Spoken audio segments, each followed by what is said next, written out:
Welcome to Mr. Mutlow's Topic in 10 Minutes for O.C.R. A.2 Physical Education.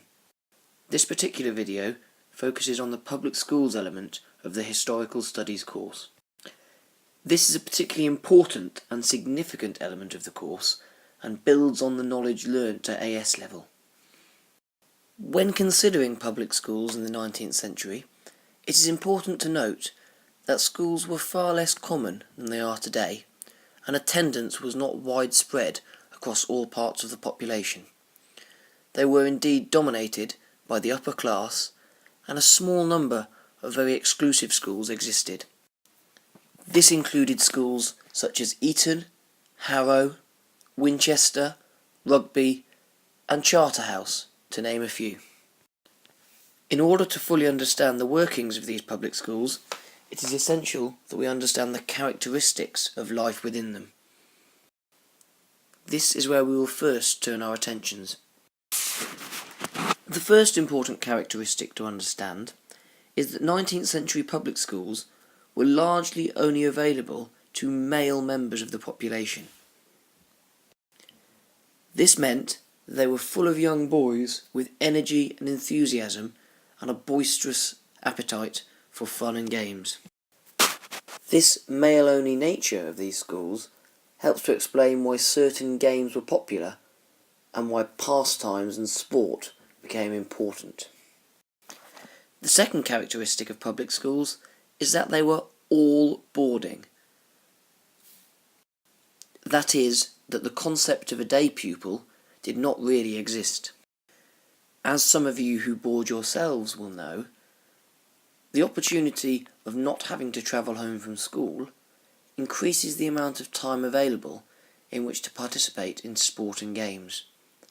Equally, not having the presence of your parents or your friends from back home with you also meant that games and sports developed as a way of integrating and passing time.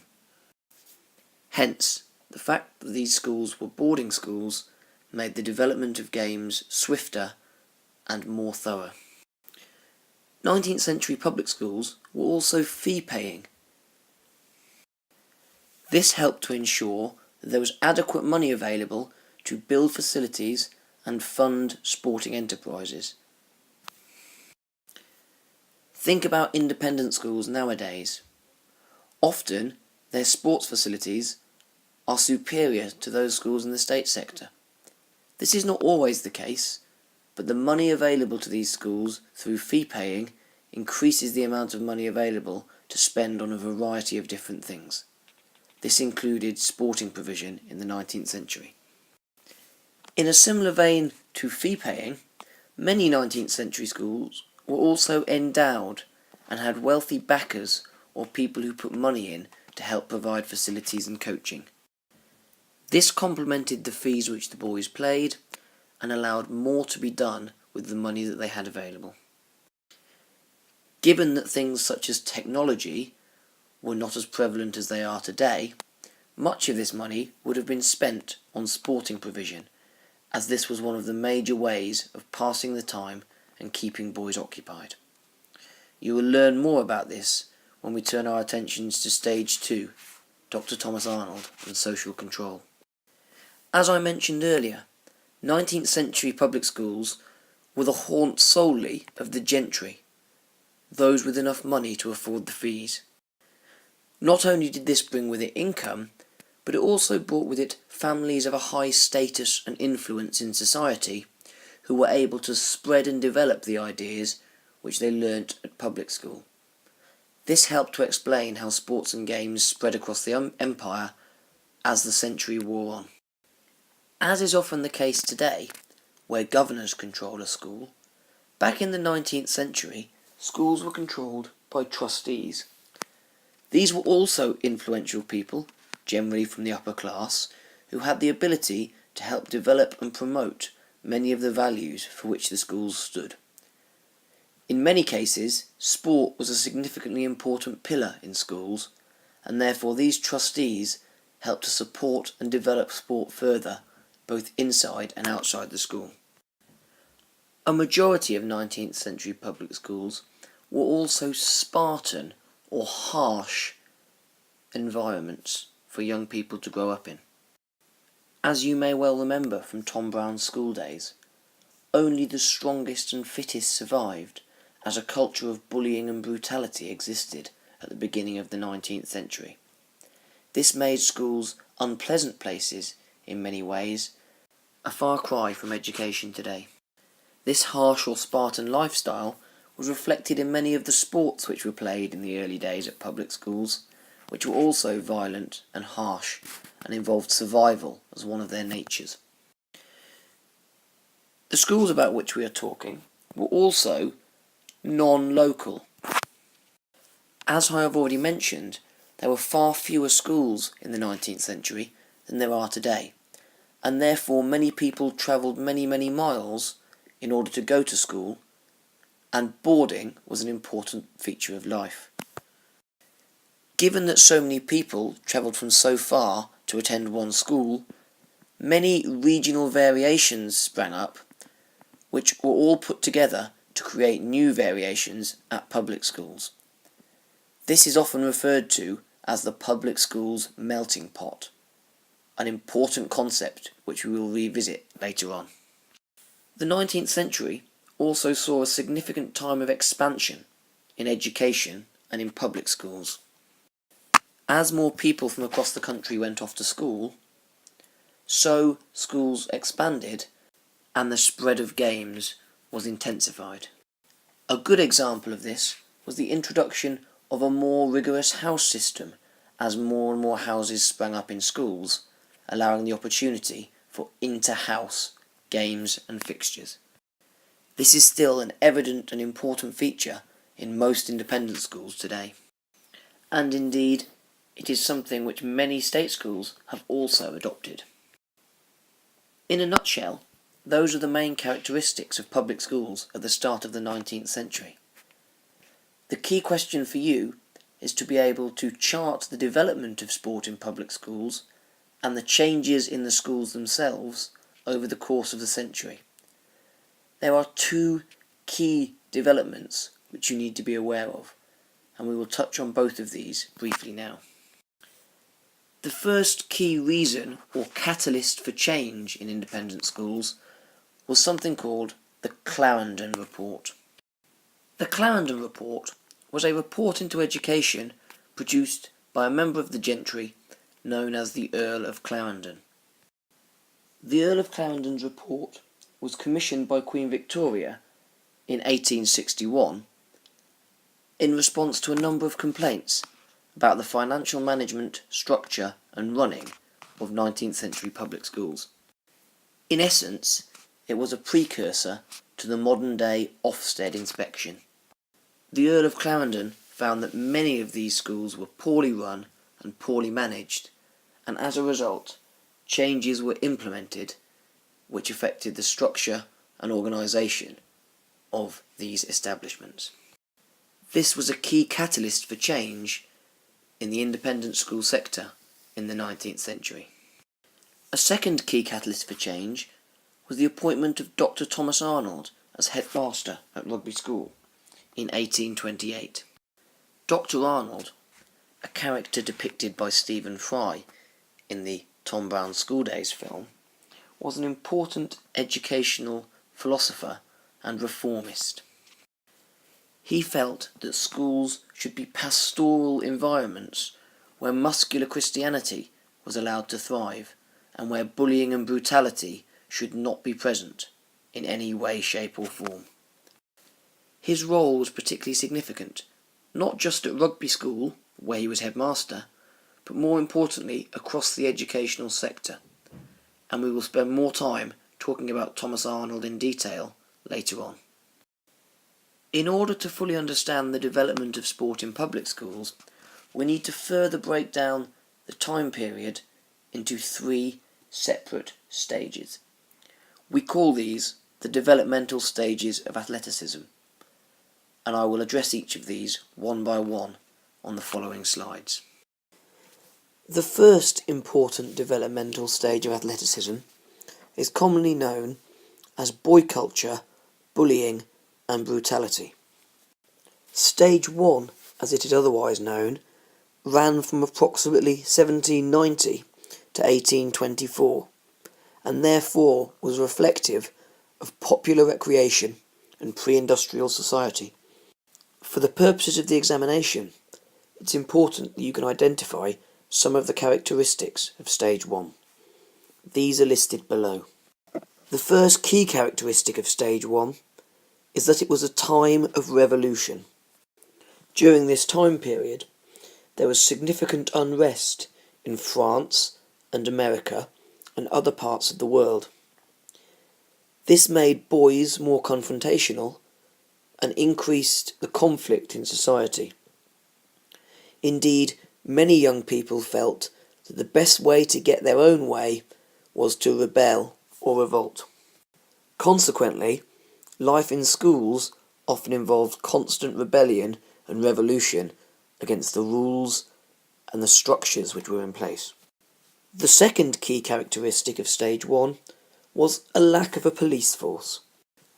Given that society had no law enforcement, schools also struggled in this regard, and therefore boys were left to their own devices, to do as they pleased when they pleased outside of school hours.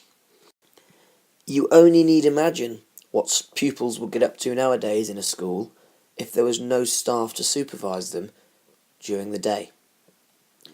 In the environment about which we're talking, this free time occurred in the evenings, as schools were boarding schools. But as there was no police force and no law enforcement in society, it's hardly surprising that public schools reflected this. The third characteristic of Stage 1 is a lack of interest in pastoral matters from the masters or teachers. In this early stage, teachers were only concerned with matters inside their classroom. They had no interest in the welfare or pastoral care of the boys, and therefore they were totally left to their own devices. Again, this lack of supervision, coupled with the nature of society at the time, led to unrest, ruliness, and a boy culture amongst pupils at public schools. A fourth characteristic of Stage 1 is the harsh discipline which was employed by teachers at schools. As boys were so rebellious, discipline was harsh and severe. There is a common phrase that attitude reflects attitude, and as the teacher's attitude towards the boys was so aggressive and harsh, so too the boys' attitude towards each other and their teachers was aggressive and harsh. This was reflected in both their general everyday life and the games they played, where the rules were also violent. The final characteristic of Stage 1 is the melting pot. Stage 1 was a time where the initial melting pot occurred, and boys brought games with regional variations to their independent schools. Once these games had arrived, individuals altered and edited their game to make a game which all boys at that school could play. Hence the term melting pot. Each boy put their ingredients into the pot, and out of it came a different soup. That soup was effectively a new game. Consequently, Stage 1, or boy culture, bullying and brutality, can be characterised by the 5 things which we have identified. Firstly, it was a time of revolution. It was a time which lacked a police force, a time where masters were purely concerned with academic matters, a time of harsh discipline, and a time where the public school melting pot occurred. These characteristics all influenced sport and games at the time, as well as the lifestyle. How was Stage 1 different to Stage 2, and why did it change, however? The next slide seeks to address this question. Stage 2 of the developmental stages of athleticism is commonly known as Dr. Thomas Arnold and social control. You can tell from the title that the main influence on this stage was Dr. Thomas Arnold himself and his vision of muscular Christianity. Put simply, this is the idea of manliness and godliness, producing young gentlemen who were both athletic and fit, whilst also being morally upstanding. This stage is largely believed to have run from 1828 to approximately 1842, during the time at which Thomas Arnold was headmaster of Rugby School. If an exam question asks you to identify one of the major changes between Stage 1 and Stage 2, or indeed one of the major influences on change, Thomas Arnold is the appropriate answer. It is really important that you are able to identify the different characteristics of Stage 2 when compared to Stage 1. The first key change which Thomas Arnold made, and therefore the first key characteristic of Stage 2, was his use of the chapel. Dr. Arnold saw the chapel as a central pillar of school life, and the moral code which Christianity assuaged was a very important part of building his school and his culture.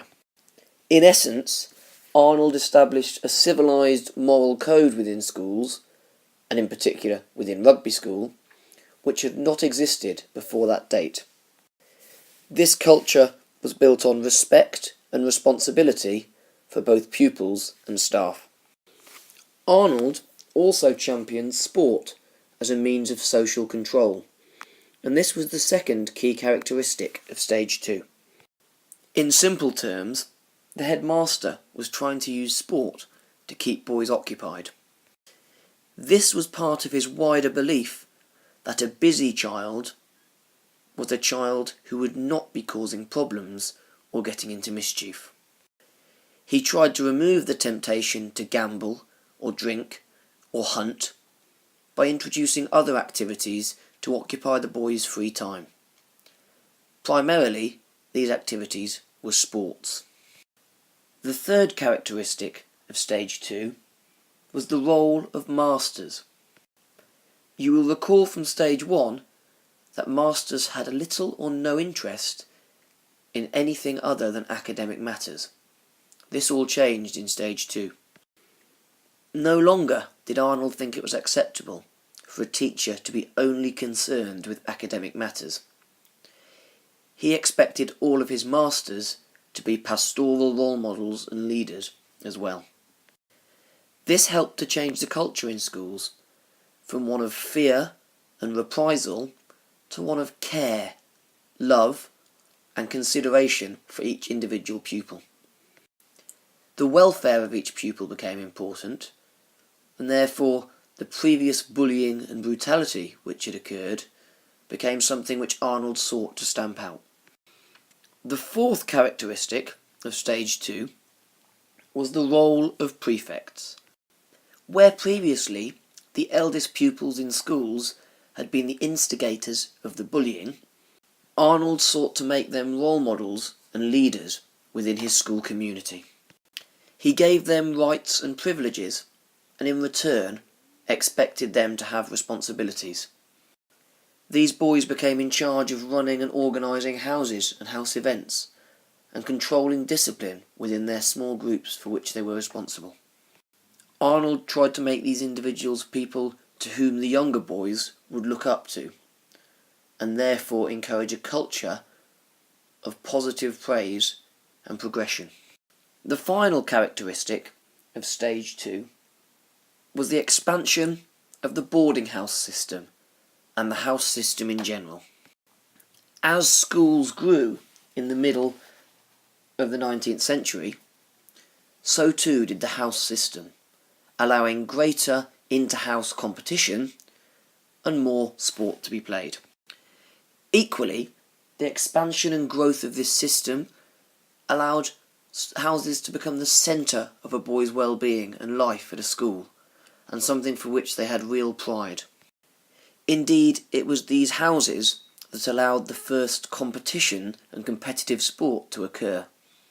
Consequently, Stage 2, or Dr. Thomas Arnold and social control, can be characterised by the central role of the chapel, sport as a means of social control, a greater pastoral interest from masters and teachers, a greater role and responsibility for the older pupils in the form of prefectships, and the expansion of the boarding house system, allowing inter-house competitions.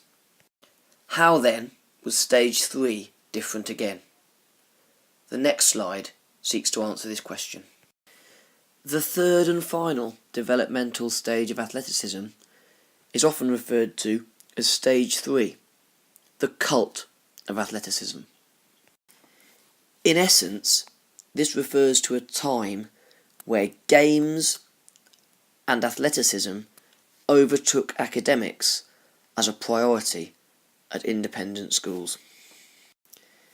This stage is generally considered to run from about 1842 to the early part of the 20th century and the start of the First World War.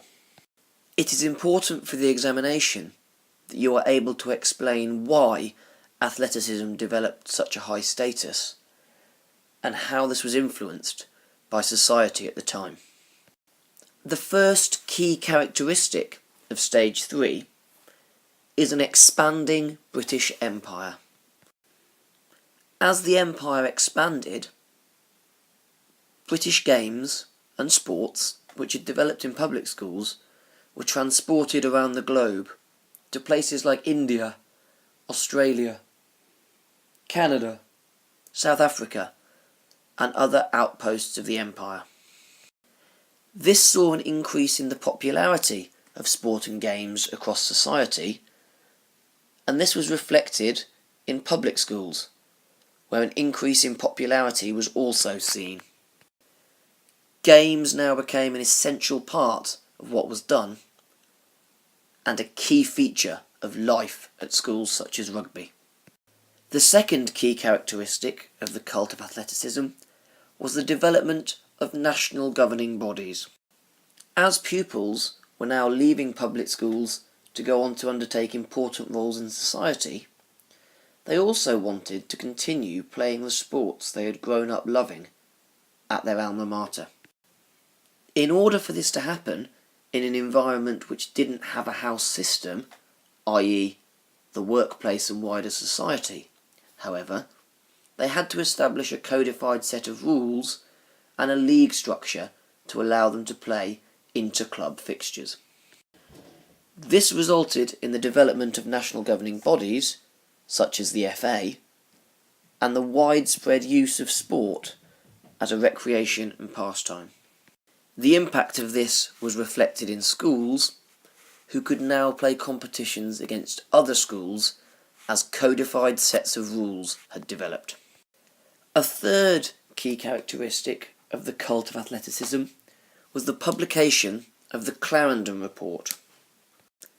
This report, so called because its author was the Earl of Clarendon, sought to investigate the workings and runnings of 19th century public schools. In essence, it was the first ever Ofsted report. Clarendon was somewhat damning about the way in which many schools were run, and suggested changes to the traditional nature of these establishments. He was concerned about the violence and the bullying which went on in some of these schools, as you will have seen from Stage 1, and recommended changes to try and remedy this. These changes not only remedied life in these schools, but also influenced sport, where the more violent activities were outlawed. Hence, the Clarendon Report is one of the key characteristics of Stage 3, and one of the key reasons why sport becomes an essential part of life at school. The final significant characteristic in Stage 3 is the move to compulsory participation in games activities. Where previous stages had seen games used as a means of social control in free time after school, when boys would otherwise be getting up to mischief, games was finally introduced as a key component of the curriculum during Stage 3. The impact of this move is obvious, as participation increased and a widespread availability of equipment, staff, coaching and quality of competition was wholly evident. Indeed, games took on the same role in school as Latin, French, English, maths, or other subjects. Its status was massively increased. It is therefore important for the examination that you can chart the development of public school life through each of the 3 developmental stages of athleticism. You also need to be able to chart the changes and individual characteristics within each stage. If you are able to do this, you are well placed to answer any exam question on this topic area. That concludes the topic in 10 minutes for the 19th century public schools topic area.